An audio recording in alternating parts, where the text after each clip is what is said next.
What's up, everybody? You're listening to the Hustle and Flowchart podcast with your boys, Matt Wolf and Joe Fear.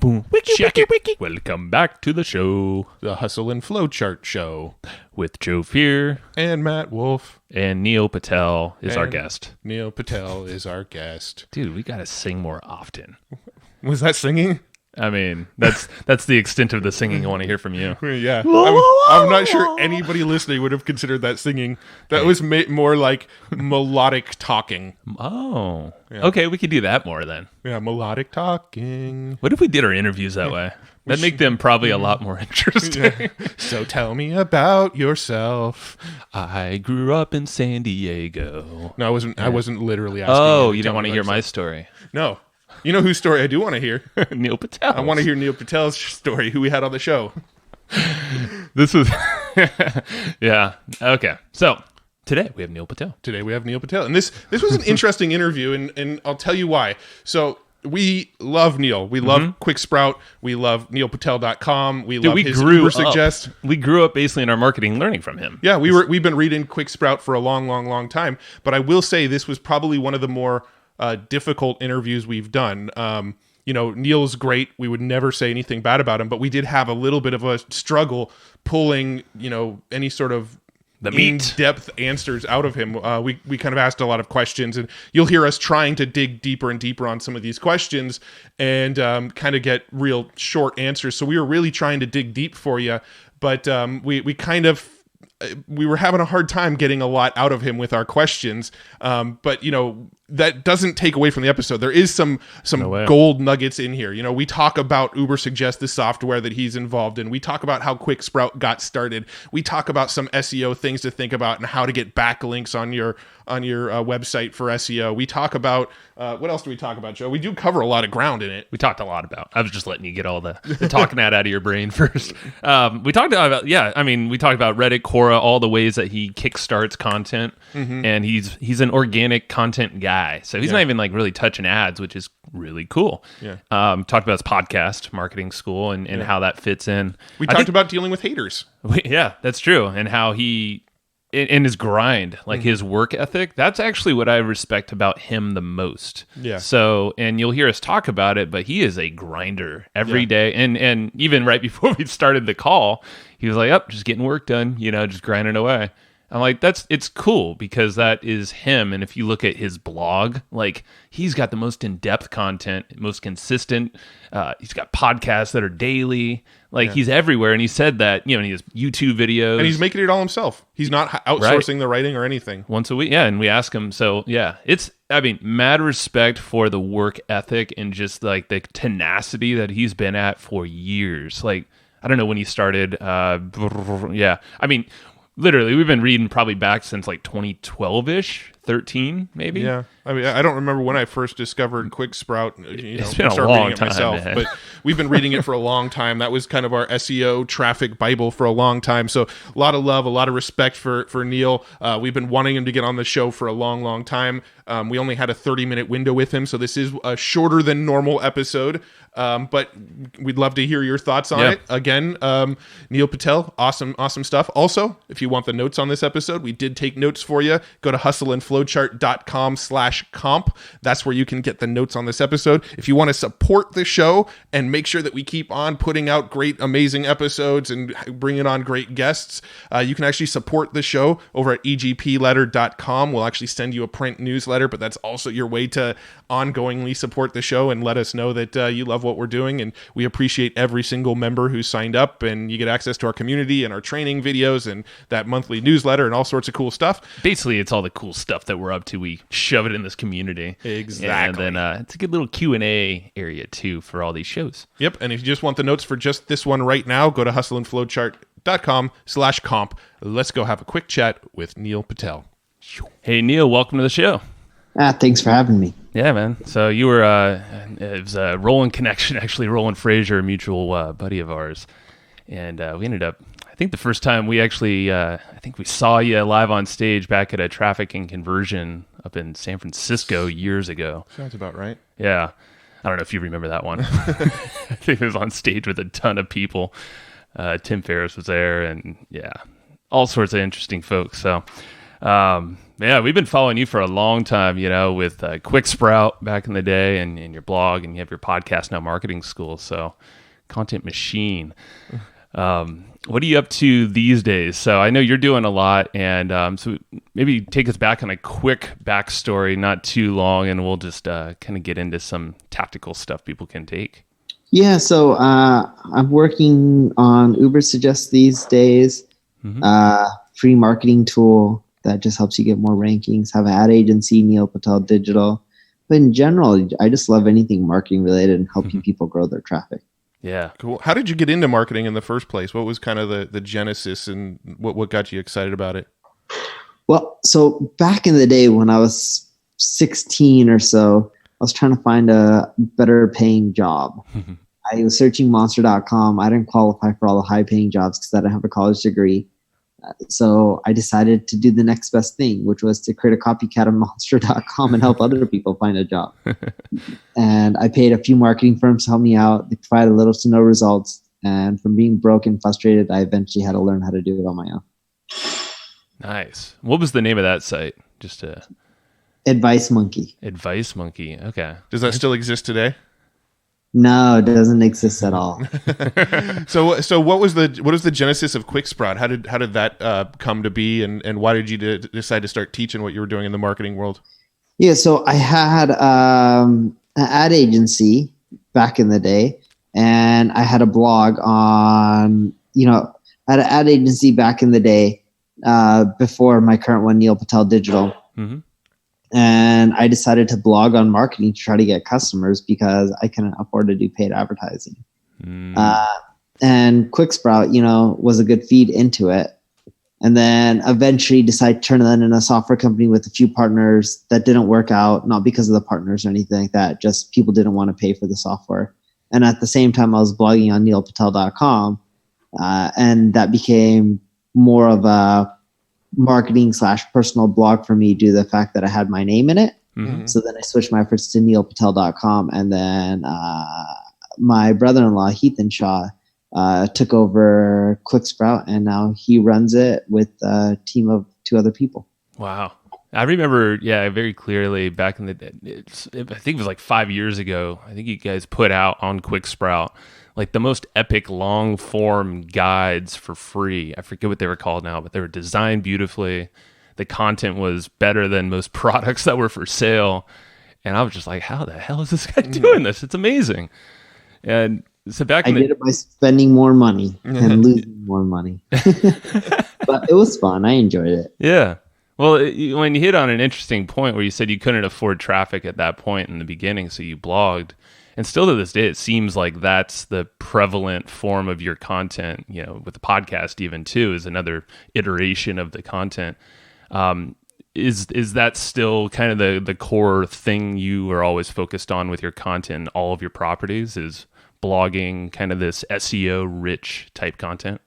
It is. It's driven a lot of leads for us. It's kind of funny because I was talking to the CEO and my co-founder of my ad agency, Mike, and Mike's just like, we got to figure out outbound sales. He's like, we're going to figure it out this year. And I'm like, dude, outbound sales is really hard. He's just like, what are you talking about?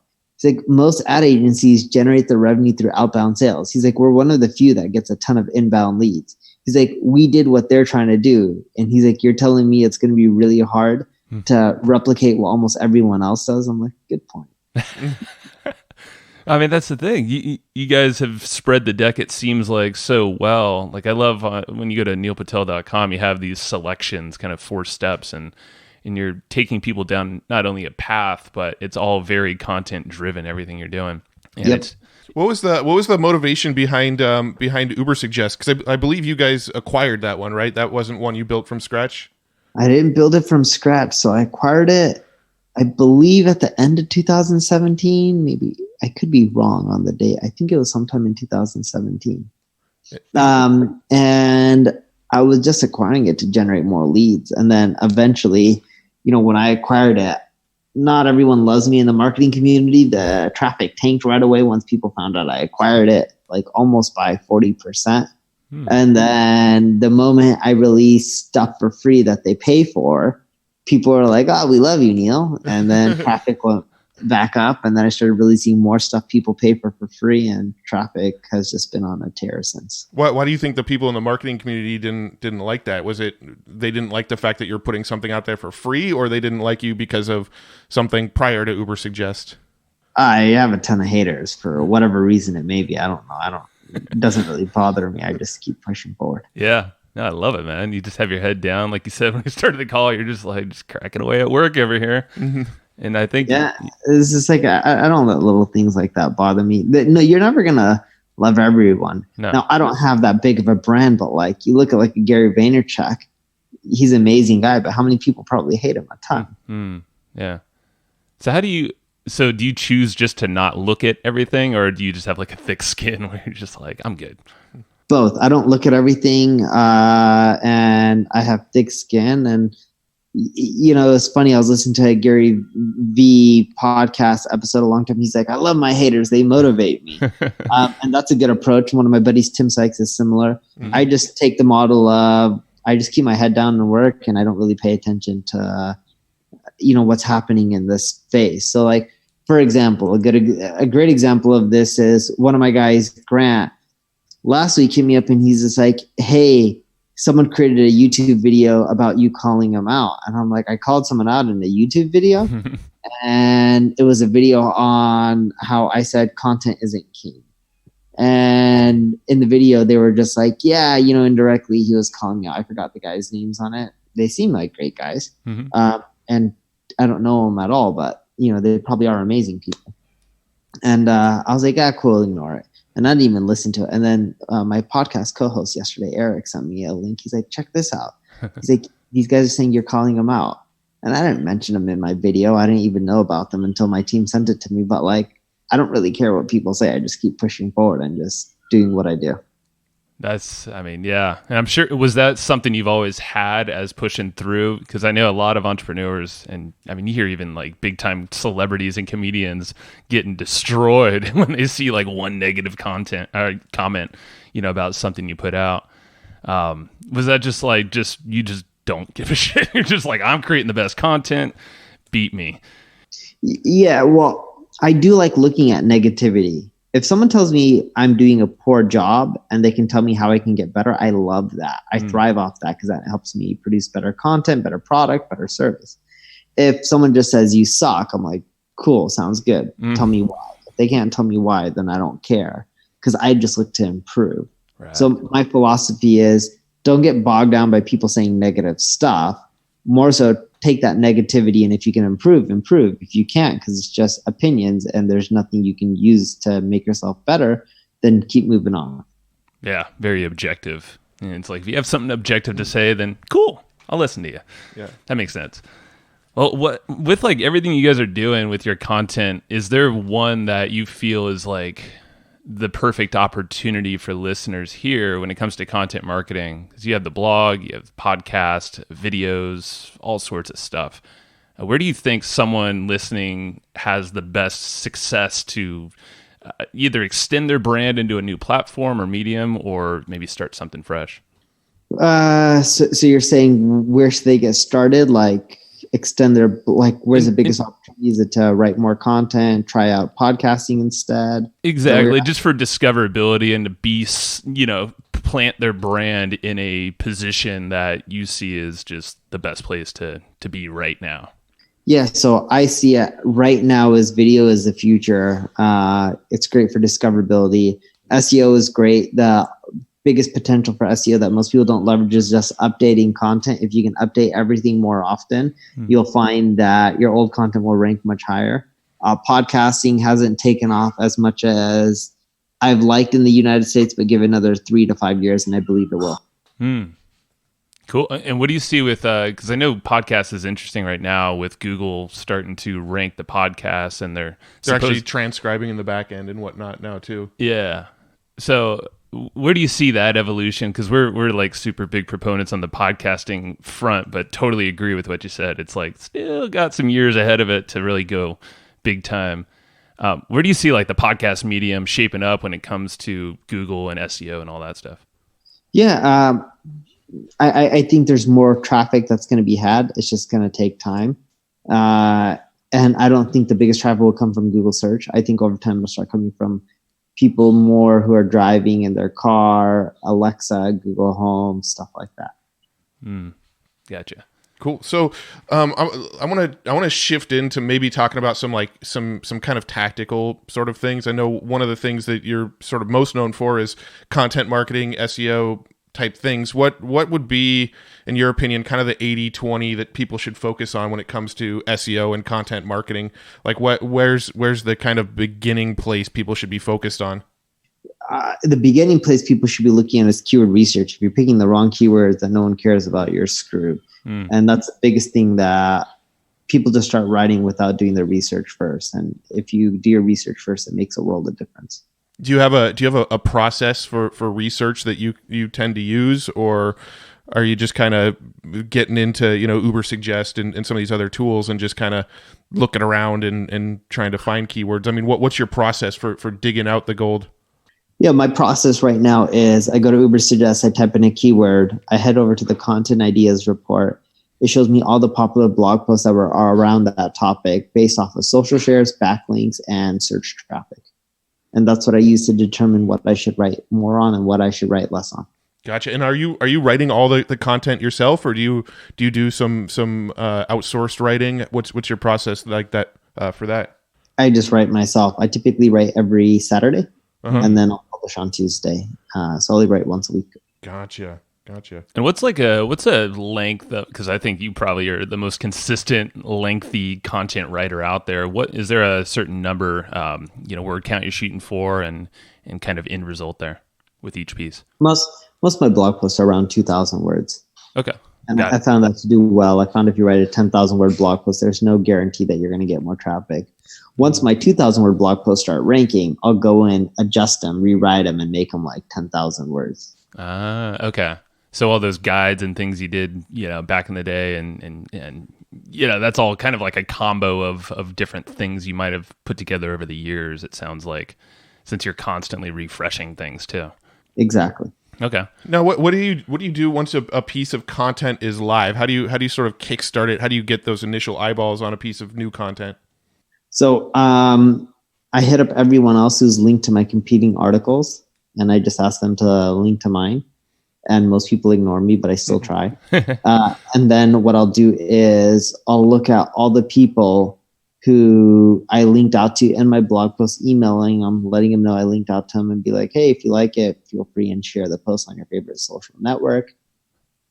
And then Buzzsumo has this feature called View Sharers. I'll see who shared my competitors' articles. And then I will hit those people up and tell them how I have a similar article and how mine's different. And if they like it, feel free and share it. Nice. So it's very organic and it's outreach, and it's not maybe the sexiest stuff, but it's just like, it just seems like consistent efforts with everything you do. Same with the podcast, that's a daily show, correct? Yeah, I just believe in grinding, right? Just keep going every single day, push hard, and all those little things add up. There's not one thing that's going to make it or break it. It's just doing a lot of little stuff and doing it consistently. Yeah. Are you ever doing any sort of paid amplification on new pieces of content? Like very rarely. Sometimes I'll boost posts on Facebook, but not too often. See, that's cool. I mean, I love hearing that. That's not really a big crucial part of your business at all, it sounds like. What's going down? You mentioned UberSuggest and Buzzsumo. Like, what are some other tools in your tool chest there that you tend to go to on a consistent basis?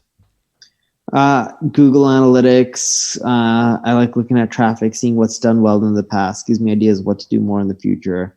I like looking at Google Trends. It shows me what's hot. Buzzsumo, I mentioned that. But yeah, those are some of the main tools that I use on a regular basis.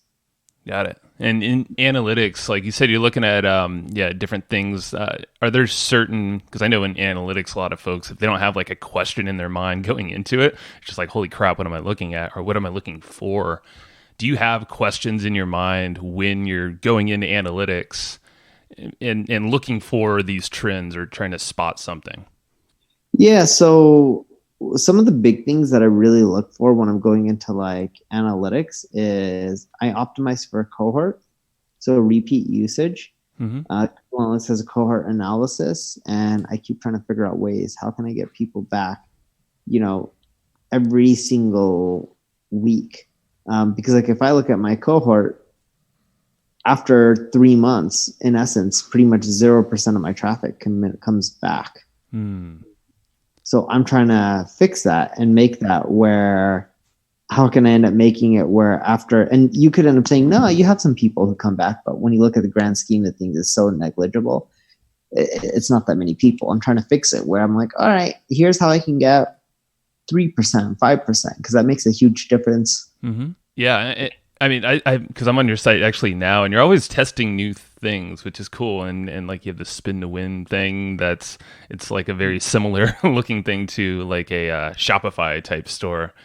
But it just like, I feel like you're always testing these things as an attempt to probably do exactly what you're doing there.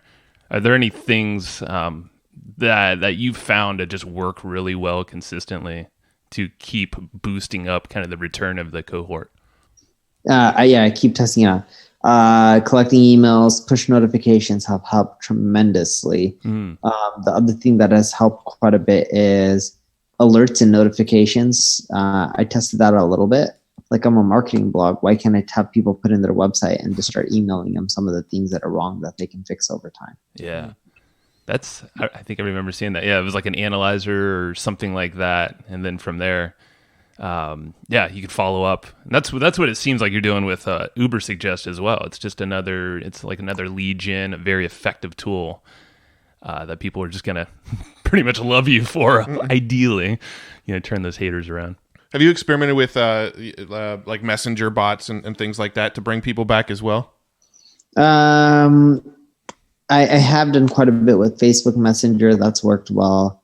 But yeah, messenger bots have worked. I'm just afraid that Facebook's going to screw it up in the long run. Not necessarily screw it up, but just put so many restrictions that it's not as effective. Yeah. I'm sure. What do you use for the push notifications? What do you like for that? I use subscribers, and it works well for me because they have a lot of good segmentation features. And for someone like me, I have people coming from different regions and stuff like that. So it's really important that I'm able to do all the segmentation and stuff, because it's like I have a Portuguese version on my blog, right? So all that needs to be thought out and done carefully. Yeah, gotcha. Now, are there any like major mistakes that you see often, maybe when you're working with clients or things like that you're constantly telling people, all right, knock that off? No, everyone does a ton of different mistakes. We don't see one common mistake. Gotcha. Any come to mind that just that you're like, dude, don't do that kind of thing? Maybe not a common mistake, but maybe like a fatal mistake that you see often. Not so much, because the web has been around for such a long time. There's a lot of good practices, people writing about them. We just see people, the biggest thing we see people is they're all not, and this isn't necessarily a mistake, but they're looking for a silver bullet instead of just fixing all the little things. That makes sense. And that goes back to your grind. It sounds like, just always being consistent with everything. Now, I'm kind of curious with the whole grind thing, because, listeners are always trying to figure out, okay, where do I apply my time, and then how to do that in an effective way to not work, throughout the night. What is it like? What does a week look like? Like, how do you plan your time? Is it in a week form, day form? What does that kind of look like? Daily. I look at my day, what it's going to be before I go to sleep the previous day. But yeah, all my stuff is done daily. My assistant plans out calls, meetings. But that's most of my day is calls, meetings, and stuff like that.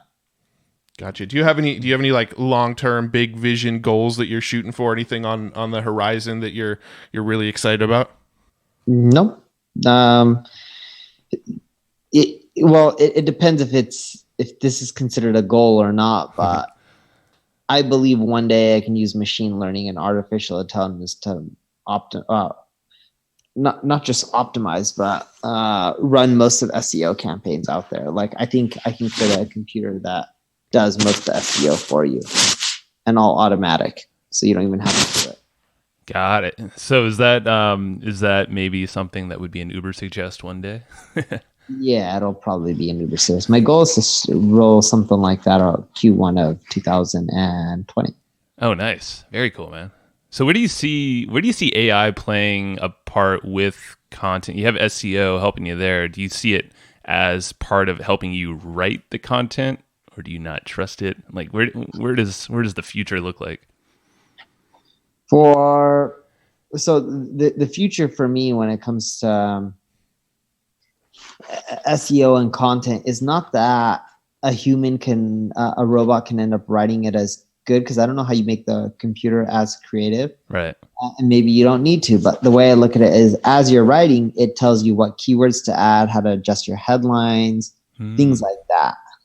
That sounds interesting. Yeah. So I was listening to Naval Ravikant on Joe Rogan the other day, and he was talking kind of a lot about that, and the creativity is the thing that won't go away. Like the machines aren't going to take that over anytime soon, but I like what you said there with the prompts and giving you good ideas of maybe backlinks to other posts that you've had or other outside, keywords to use.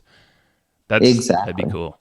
Are there any big like third-party platforms that you like to leverage to help drive traffic or awareness around your brand? Things like, Cora or Reddit or Medium. Are there anything in that, like those sort of realms that you're excited about or experimenting with right now?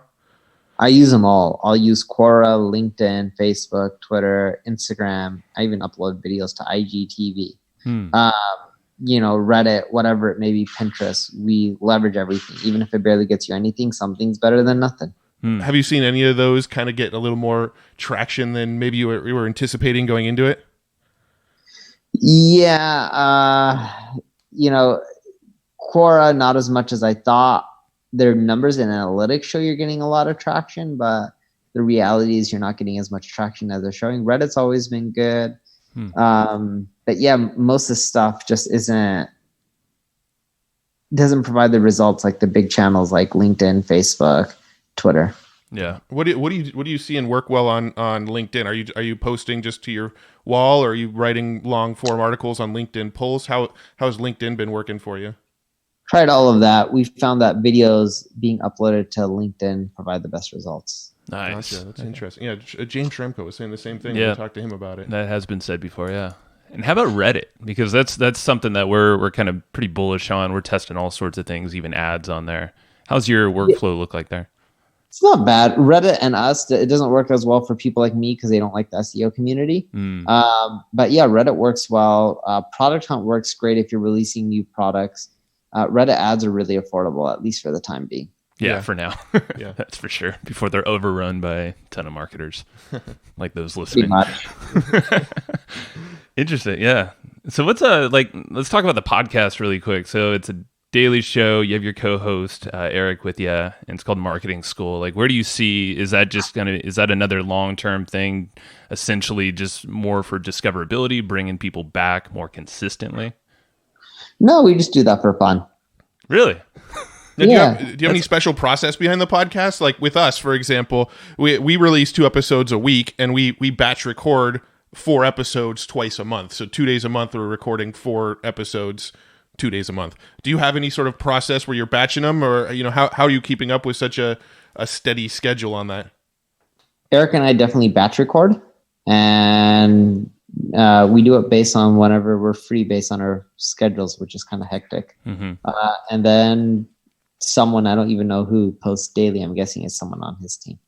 Oh, okay. So you guys got it. You run completely different companies and then come together for the podcast then.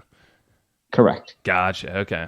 So what gets you so, like, both of you guys so jacked up for the podcast? Like, it sounds like you just love doing it. Like, is there something specifically in there?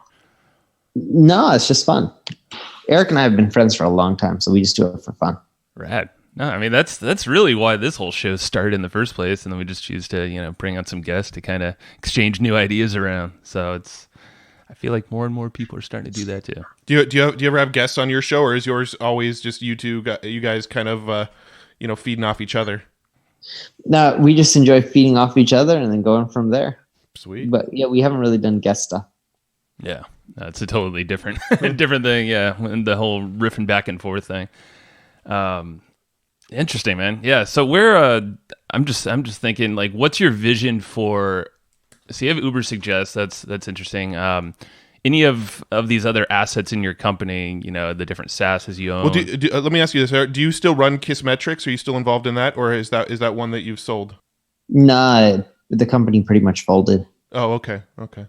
Gotcha. Okay. So I mean, in the future, it sounds like it's more the same, unless I'm wrong. With UberSuggest and keeping the content up. Exactly. So keep pushing. We'll do the same and see what happens. Right. 2 years. Yeah. No, I love it. Consistency is king. Yeah. Are you a projections or anything? I just keep pushing forward and whatever happens. Yeah. Cool. I love it. Just kind of go with the flow and see how it all unfolds. Are you a big a reader? Do you have? I guess that's my first question. Do you read a lot of books? I don't read a lot of books. I read a lot of articles on the internet, though. Probably 3-4 hours worth a day. Is there anything? Typically, at the end of the show, we always ask people, for maybe a book recommendation or two. But maybe you have a blog or an article recommendation. I do read books, just not often. I may only read 10, 15 books a year.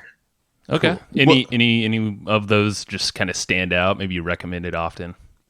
I love Principles by Ray Dalio, and if you're too lazy to read the book because it's a big book, download the app.